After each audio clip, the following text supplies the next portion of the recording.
નમસ્કાર, મેં આરિફ કુરેશી.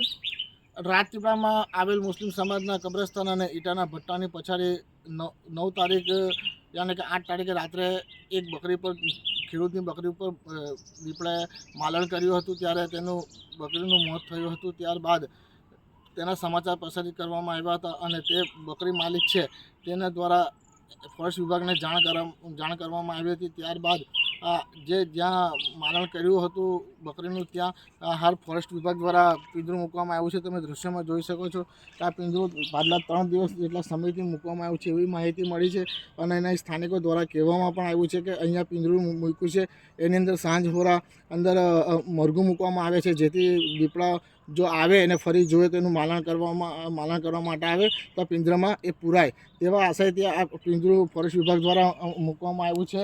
અને અહીં કેટલાક લોકો અવર જવર બી કરતા હોય છે અને કેટલાક અહીં ઢોરા બકરા બાંધીને કેટલાક ગરીબ લોકો પોતાનું ગુજરાન ચલાવતા હોય છે.